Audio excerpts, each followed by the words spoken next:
¿Se me escucha bien? Sí, Ya. perfecto. Buenas noches, chicos, doctor.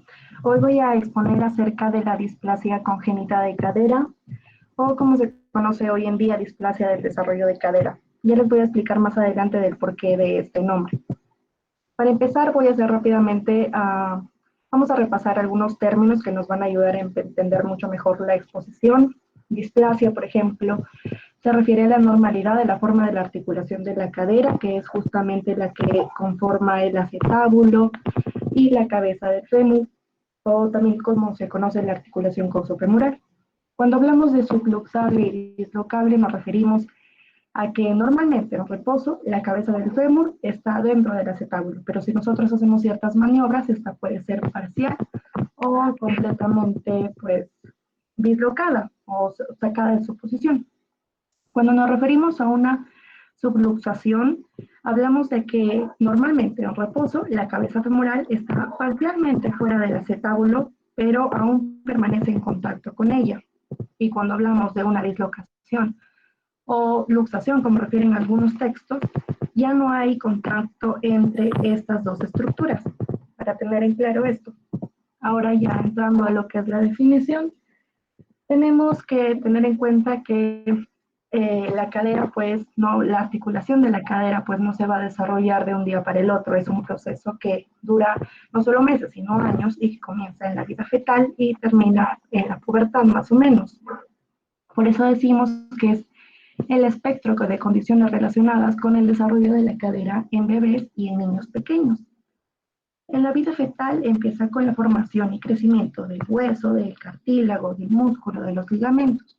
Y en la etapa de lactancia, cuando el niño es lactante, van a ocurrir procesos importantes como es la osificación de la cabeza femoral, que como pueden ver acá en la imagen de la esquina, en esta etapa la cabeza femoral todavía es cartilaginosa en su mayoría. Esta osificación ocurre del segundo hasta el quinto, algunos libros refieren hasta el séptimo mes más o menos. Otras características a tener en cuenta es que el hueso ilíaco, que está conformado pues, por el ilium, por el pubis y por el isquium, todavía no está del todo consolidado. Vamos a encontrar al cartílago trirradiado entre estos tres. Y pues eso para tener en cuenta a consideraciones respecto a la anatomía que luego nos van a servir para las imágenes. En relación a la epidemiología, algo breve nomás, 3 de cada 5, se presentan 3 a 5 casos por cada 1000 nacimientos, el 80% de los casos son en niñas, también vamos a ver por qué ocurre esto, y el 63% de los casos son unilaterales, la mayoría se presenta pues en la cadera izquierda. Acá he traído estas 3 radiografías para que ustedes puedan notar de que este proceso dura años. Este es un desarrollo normal de cadera. Tenemos una radiografía de 6, de 11 meses y una ya de un niño grande. Vamos a ver algunas diferencias características, como por ejemplo la osificación de la cabeza del fémur, que en este caso ya está prácticamente osificada y en las 2 primeras radiografías nosotros vemos que todavía no está del todo osificada, solamente podemos ver lo que es un núcleo de osificación que como ya les dije va a aparecer entre el segundo, quinto hasta el séptimo mes. De igual manera, acá ya podemos ver que el hueso ilíaco está prácticamente unido en su totalidad, lo que no ocurre en las 2 radiografías anteriores, donde todavía está en proceso de osificación. Ahora vamos a lo que les dije al inicio, porque ya no se conoce como congénita, sino del desarrollo de cadera, porque en muchos casos los niños no van a nacer con esta condición, sino que a lo largo de este proceso, que como les repito, dura mucho tiempo, puede ocurrir alguna anomalía que conlleve a que desarrollen una displasia de cadera, como en este caso. Al inicio, esta es una radiografía de un año, no presentaban displasia de cadera y a los 3 años ya la presentan.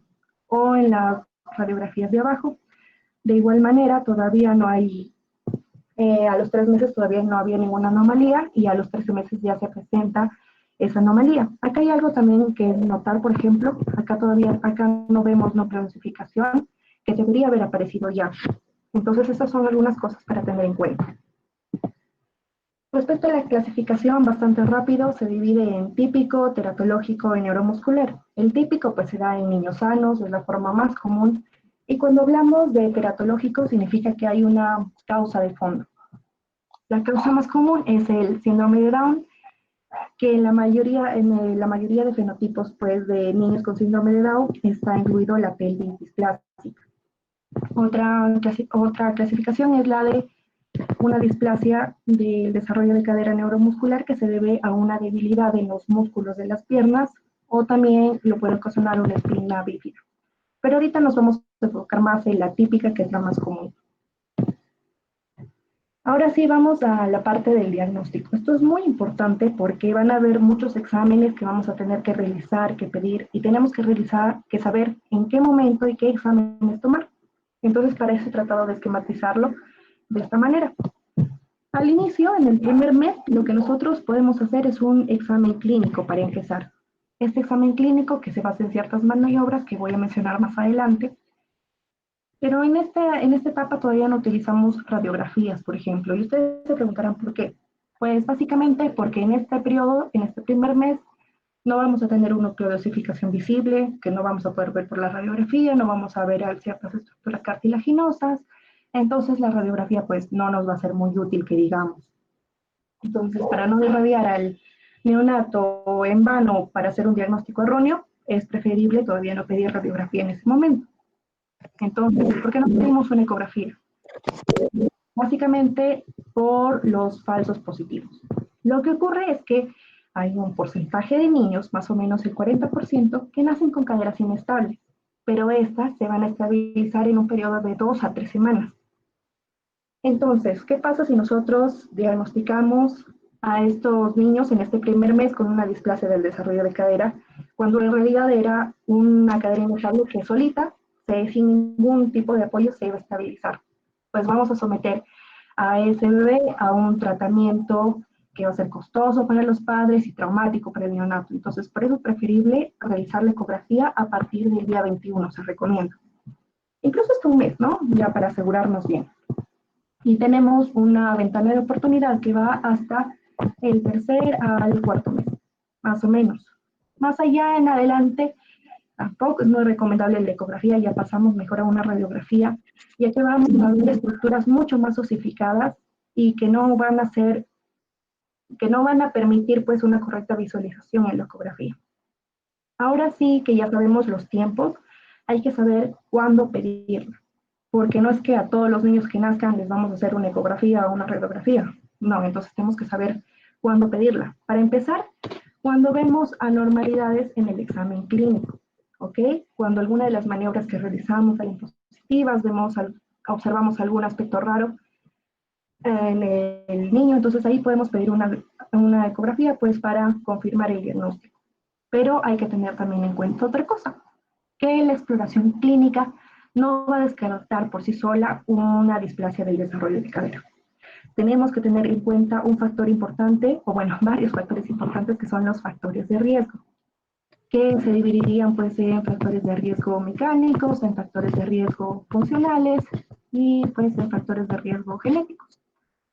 En los factores de riesgo mecánicos, pues podrían ser lo que es la falta de espacio en el útero o la posición podálica. Esto es algo muy importante cuando los niños nacen de pie o cuando llevan más de 36 semanas en el útero de la madre en esa posición. Ese es un factor de riesgo muy importante.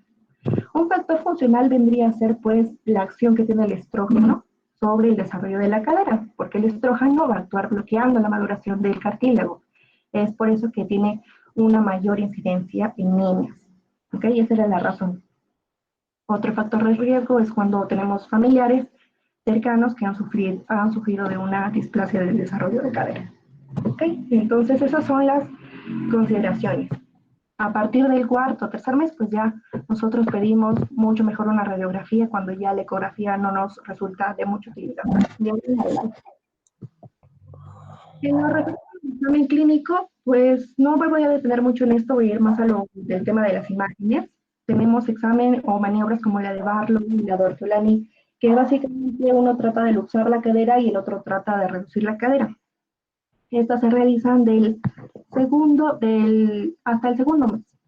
Del segundo mes en adelante nosotros ya tenemos, o del tercer mes en adelante algunos refieren, hacer pruebas como la de Galiesi o la de asimetría de pliegues, aunque estas son muy inespecíficas.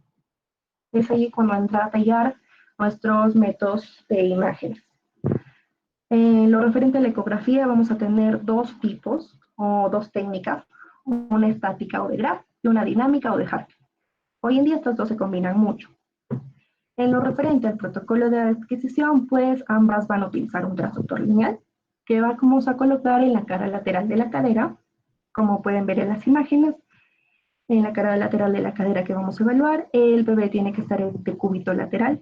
Hay ciertos hospitales que tienen unas camitas especiales para hacer este procedimiento, pero si no es así, pues se le pide al padre o a la madre que sostenga al bebé por los hombros para que no se mueva mucho, ¿no? Y de ahí vamos a pedir una imagen coronal en flexión y una imagen transversal en flexión. Para obtener la imagen coronal, vamos a colocar el transductor de manera perpendicular al eje mayor del fémur, tal como lo vemos en la imagen, y si queremos obtener una imagen transversal, pues la colocamos paralela al eje mayor del fémur. Cuando nos referimos a flexión, significa que vamos a poner la cadera a 30 a 45 grados en flexión y de 10 grados de rotación interna. Cuando queremos hacer pues una técnica dinámica, es prácticamente lo mismo, lo único que difiere es que además de pedir los planos coronales y transversales, vamos además a realizar las maniobras de Ortolani y Barlow, lo que nos va a permitir mediante la ecografía analizar mejor la estabilidad de la cadera.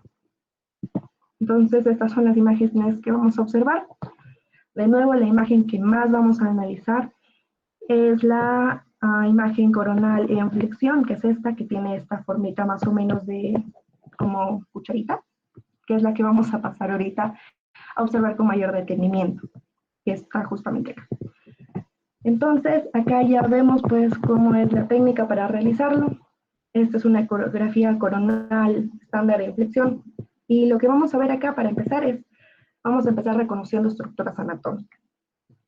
La línea hiperecogénica brillante rectilínea que nosotros vemos en el medio, pues es el hueso ilíaco. Lo que vamos a ver después es el cartílago acetabular, por debajo el cartílago trirradiado, que para recordarles de nuevo es el que aparece antes de que se termine de unir el hilo en el pubis y isquion, como lo ven acá. Por encima vamos a ver el labrum, que es este cartílago que va a rebordear el acetábulo y lo va a hacer más grande, por así decirlo. Y la cápsula por encima, y pues luego vamos a ver esta gran circunferencia hipoecogénica que representa la cabeza del fémur para al final tener esta imagen en cucharita muy representativa de la ecografía de cadera.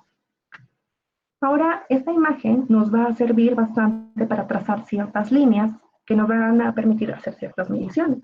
La primera línea que vamos a trazar es una línea base, que va a pasar que va a pasar paralela al hilo.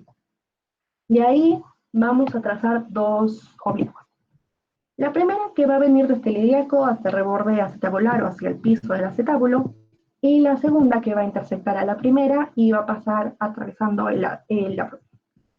Y acá vamos a tener dos ángulos, el alfa y el beta. Estos dos ángulos, pues según la técnica de Graf, van a tener que medir, el ángulo alfa va a tener que medir más de 60 grados y el ángulo beta va a tener que medir menos de 55 grados para ser considerados normales. Hay otras mediciones que también se realizan, como por ejemplo, trazamos estas dos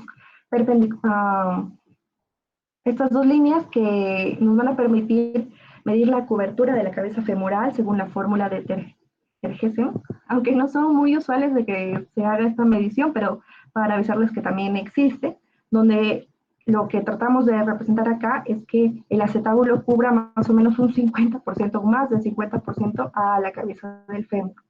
¿Ok? Pero la que más nos va a servir pues son las de los ángulos, porque nos va a permitir realizar una clasificación.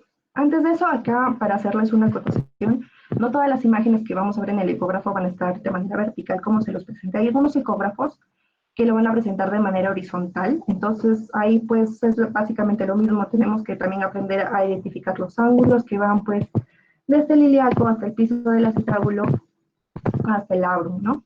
Es básicamente lo mismo, solamente para recordarles que la imagen puede estar horizontal o vertical según el ecógrafo, o como esté configurado el ecógrafo.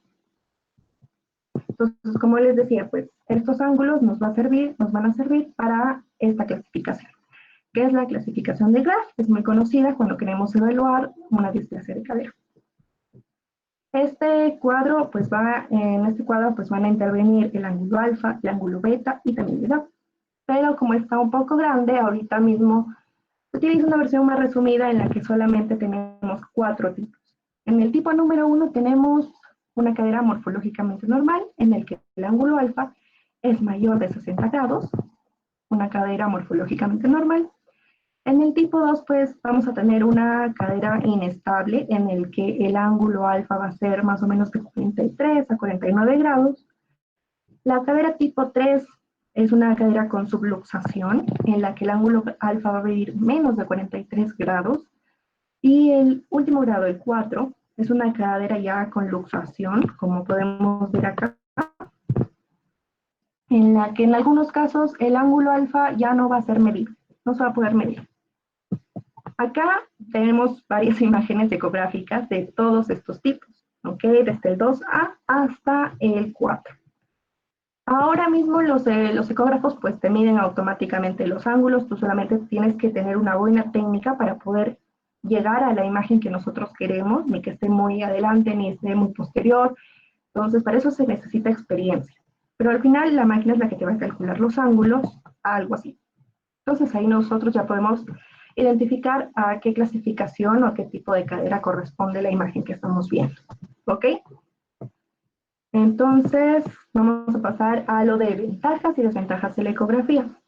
En lo referente a las ventajas, pues vamos a tener muchas en comparación a las desventajas. Para empezar, nos va a permitir distinguir componentes cartilaginosos, algo que no nos era factible pues con la radiografía, es por eso que lo utilizábamos mucho después. Además, nos permite realizar una exploración multiplanar, como ya les dije, puede ser una imagen coronal, una imagen transversal, y aspectos muy importantes como que no requiere sedación y no va a involucrar radiación ionizante, lo que es beneficioso pues, para el neonato. Además de que va a permitir la observación de cambios en la posición de la cadera en el movimiento. Como ya les repito, hay una técnica que es dinámica, que es de Herke, que nos va pues que indica que se pueden realizar ciertas maniobras, como la maniobra de Barlow o la de Ortolani, y de esa manera identificar mejor una cadera inestable por medio de la ecografía.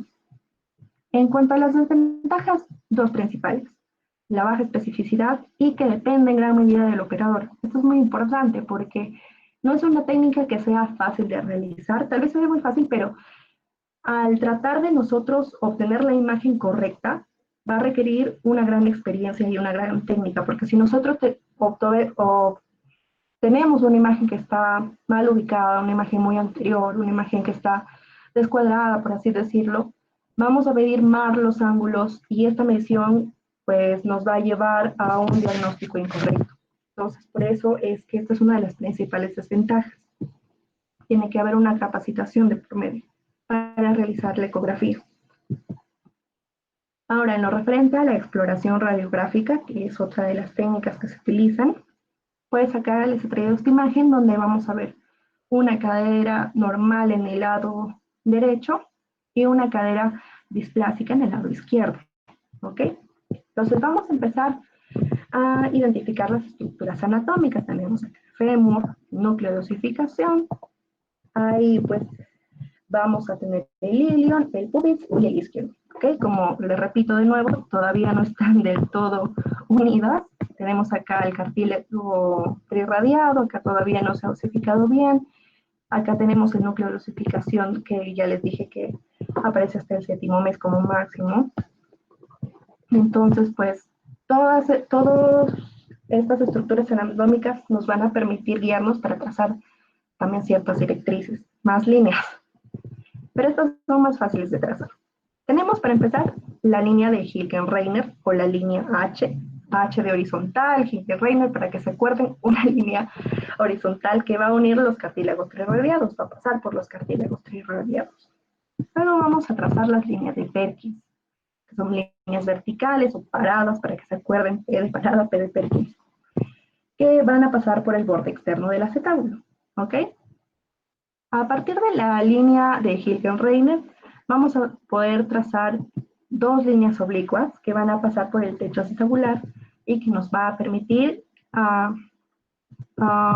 mostrar un ángulo y más ángulos. Este ángulo acetabular o índice acetabular, también como se llama, nos va a ser muy útil para el diagnóstico. También vamos a trazar ciertas líneas curvas como el arco de Shenton o el arco de Calvé. El arco de Shenton, que es cervico-obturatriz, y el de Calvé, que es cerviculiar. Entonces, ¿para qué nos sirven todas estas líneas que hemos trazado en la radiografía? Pues vamos a empezar una por una. El ángulo acetabular, para empezar, dice que tiene que ser normalmente menor de 28 a 29 grados y ya se considera patológico cuando es mayor de 30 grados. La línea de Perkins y la línea de Hilgenreiner nos van a permitir trazar 4 cuadrantes. El núcleo de osificación tiene que encontrarse en el cuadrante inferior interno, como en la cadera de la derecha, ¿no? Una mi flecha horrible. Bueno, si ustedes pueden comparar acá en la cadera del lado izquierdo, no se encuentra en el cuadrante inferior interno, de hecho se encuentra en el cuadrante superior externo totalmente opuesto, ¿no? Luego, los arcos que tenemos acá, el de Calvé y el de Shenton, tienen que ser continuos, lo que no ocurre en el lado izquierdo, como pueden ver. Entonces, todas estas líneas nos van a tener una utilidad, por eso es que nosotros las trazamos. Hay que tener otras dos consideraciones más, rápidamente. Podemos decir de que cuando nosotros sacamos esta radiografía tenemos que tener mucho cuidado de que no esté muy rotada. Lo máximo de rotación que se puede aceptar es de 12 grados, porque una rotación, supongan, hacia el lado derecho, va a ampliar los ángulos acetabulares, va a ampliar el índice acetabular y al final nos va a resultar una cadera patológica cuando en realidad no es, simplemente que la radiografía está rotada. Entonces hay que tener cuidado en eso. También hay que recordar que esta es una radiografía simple en AP de pelvis en neutro, ¿ok? No hay flexión ni nada. El niño tiene que estar, algunos dicen que parado, otros dicen que echado con los pies colgando para evitar algún tipo de flexión, ¿no? Entonces, así es como se tiene que obtener esta radiografía. Acá tenemos otra radiografía de una dislocación superolateral completa de la cabeza femoral izquierda. Y esta nos va a servir para evaluar lo que se conoce como la triada de Putty. Esta triada nos va a permitir también un diagnóstico de displasia de cadera. ¿Okay? El primer punto es la hipoplasia del núcleo de la cabeza femoral. Entonces, si nosotros comparamos en nuestra imagen acá el núcleo de la cabeza femoral del lado derecho con el del lado izquierdo, vamos a notar una clara diferencia en lo que es su desarrollo, ¿no? El núcleo del lado derecho está mucho más desarrollado que el del lado izquierdo. Eso es lo que se conoce como una hipoplasia de la cabeza del fémur, que es el principal, que es el primer punto de la triada. El segundo punto es la oblicuidad del techo cotiloideo o del techo del acetábulo o lo que vendría a ser un aumento del índice acetabular. Acá también calculamos pues los ángulos y si nos damos cuenta, fácilmente podemos notar que el ángulo del lado izquierdo es mucho mayor al del ángulo del lado derecho. Incluso podríamos decir de que es más de 30 grados. Ahorita no lo podría asegurar porque no lo estoy midiendo, pero creo que sí se puede ver, ¿no? Entonces, este es el segundo punto. El tercer punto es la diástasis externa del fémur, que básicamente quiere decir de que el núcleo de la cabeza del fémur o la cabeza del fémur, pues, no se encuentra en el cuadrante que tendría que estar. No se encuentra en el cuadrante interomedial, está acá en el cuadrante superolateral. Entonces, esos son los tres puntos de la triada de Putty. También hay una clasificación, esta no es muy usada, pero para saber que existe, en todo caso, tenemos también 4 grados. Si nosotros nos fijamos acá, pues, esta cadera que nosotros vemos correspondería a un grado 4. Si ustedes se dan cuenta, tenemos no solo al núcleo de la cabeza del fémur, sino también a parte del cuerpo del fémur en el cuadrante superolateral. Entonces, por eso vendría a ser más o menos un grado 4. Ahora acá viene una pregunta muy importante, que se puede pedir una radiografía antes de los 4 meses, que ya para terminar. Y la respuesta es sí, pero como les repito, no nos va a servir de mucho y básicamente porque acá no tenemos los núcleos de ossificación, no, las estructuras no están del todo desarrolladas, están muy inestables, pero en el caso que ya, bueno, el padre haya querido pedir esto, el doctor haya considerado necesario, hay una posición que se llama la posición de Van Rossum que puede ayudar, donde se traza una línea que sigue al eje del fémur y esta línea pues tiene que atravesar el acetábulo. Si no lo atraviesa se considera una cadera afectada. ¿Ok? Pero de nuevo esto como que no es muy recomendable hacer porque no es del todo confirmatorio. Y hablando de confirmatorio, ya para concluir la exposición, hay que tener en cuenta una cosa. Tenemos que hacer una evaluación morfológica global. Y por decir global, no me refiero a que solo miramos el ángulo y digamos, tiene más de 30 grados, ya es una displasia del desarrollo de cadera. No. Tenemos que medir la línea de Shenton, tenemos que medir el arco de Calvé, tenemos que medir la ubicación de la cabeza del fémur, tenemos que medir plástica. Entonces, es una evaluación global. Y aún así, nos hace falta algo, que es el examen clínico. Tenemos que hacer un examen clínico, hacer las maniobras necesarias. Y aún así, nos sigue faltando algo, que son los factores de riesgo, la historia del paciente. Si es mujer, si nació de pie, si tiene familiares con displasia. Y todo esto junto, recién nos arroja un diagnóstico de displasia del desarrollo de cadera. Y pues todo eso es todo por hoy. Espero que les haya servido la exposición, que hayan aprendido al menos cómo pasar las líneas, ¿no? Muchas gracias. Bien, Stephanie. Buena exposición, manejar tus tiempos, imágenes grandes. Unas cosas para conversar importantes. ¿Preguntas de tus compañeros? ¿Preguntas, aportes? ¿Todo quedó claro? Tengo algunas cosas para conversar contigo, Stephanie. Dime, ¿tomografía ayuda o no? Ya, cuando nosotros queremos hablar de otras técnicas, encontré que podemos sacar una tomografía, pero esta está más recomendada cuando queremos hacer valoraciones pre y postquirúrgicas. De hecho, ahí se recomienda ya una tomografía, incluso una resonancia en algunos casos, pero solamente para esos casos, ¿no? Valoraciones pre y postquirúrgicas. Claro, aparte porque la tomo, tú sabes que irradia mucho y Claro, son es niños cara, ¿no? todavía y son niños pequeños, ¿cierto? En factores de riesgo hay algunos más que no lo he mencionado. ¿Recuerdas cuáles son? Sí, no he mencionado todos, pero hay varios, por ejemplo, Es los... importante saberlo porque si ustedes tienen ese dato, tienen que empezar a sospechar displasia de cadera. Claro, sí, ¿Cuáles faltaron? A ver. los que yo tengo, por ejemplo, es el oligohidramnios, Ese es uno que más. macrosomía, ¿Cuál? ¿Qué más dijiste? macrosomía, Ya. gemelaridad, a veces se presenta Gemelaridad es importante, ¿no? Exactamente. porque no hay... Embarazo gemelar, oligodramnios, ¿no? Eh, Podálico, ¿sí? Sí, Podálico. justamente eso, porque no hay espacio para que se mueva el bebé, entonces no Exactamente, hay... para que se pueda formar, para que se pueda formar. Y eso que hemos puesto en el tiempo es importante, eso quiero que lo graben. Pedimos una eco y en qué momento pedimos los rayos, por favor, ¿sí? Tú me has puesto una línea de tiempo que es válida, pero yo te digo por experiencia, lo creo que menos los libros, generalmente pidamos a los 6 meses. Si es mujer, se puede pedir 5 meses la placa, pero si es varón, hay que pedirle a los 6 meses, porque antes no va a haber núcleos de dosificación y nos va a dar poco, ¿sí?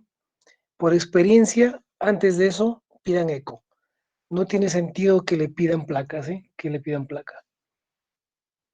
Sí, de hecho, dice que la ecografía vendría a ser como el gold estándar, Claro. más Si lo que recomendado. pues ahí por allá hasta los creo que la placa a partir de 2 meses, no. Acuérdense, el punto de corte son 6 meses.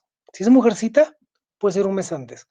Si no, te digo por experiencia, no vamos a encontrar, no va a haber núcleo y nos va a dar poco, ¿sí? Nos va a dar poco.